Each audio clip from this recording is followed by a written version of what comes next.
Thank you for joining me in this series, How to Overcome Fear.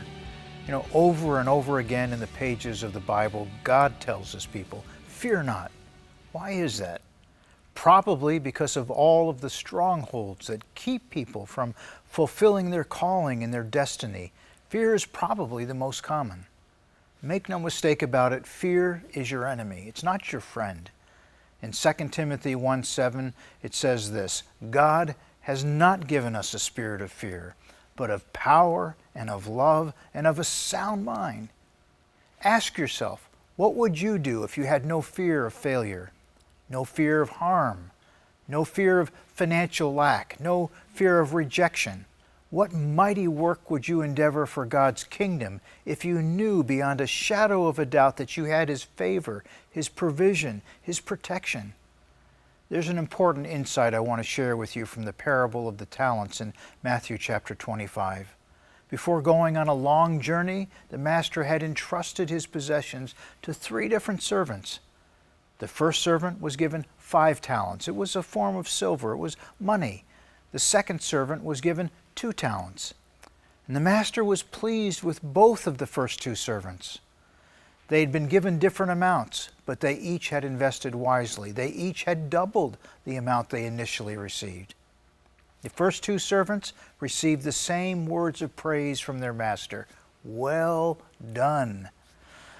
The first 2 servants both had taken steps of faith. They invested their master's resources, and they each received an increase as a result.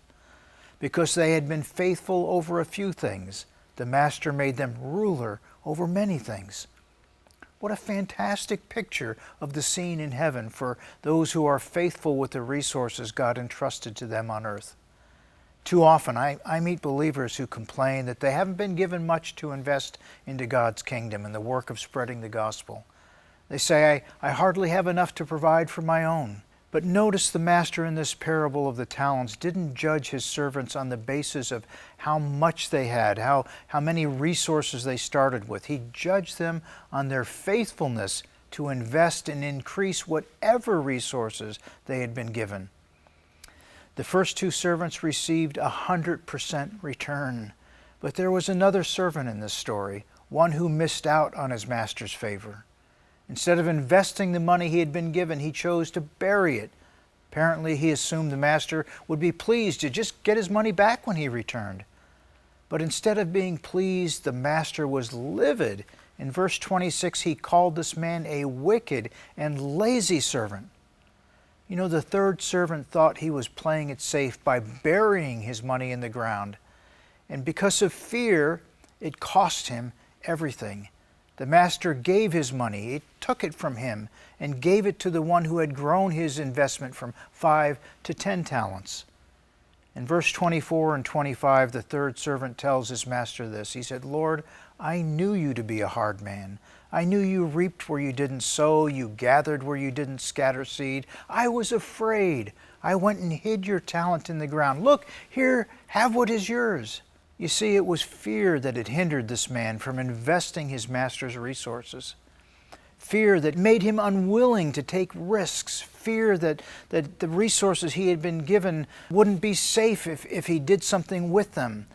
This servant allowed fear to sabotage God's favor in his life.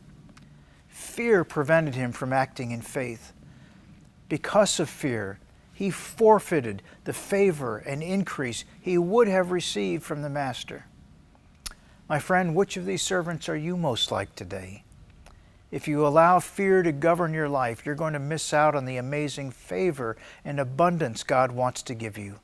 Never let fear hold you back from taking bold steps of faith to serve the Lord and advance His kingdom.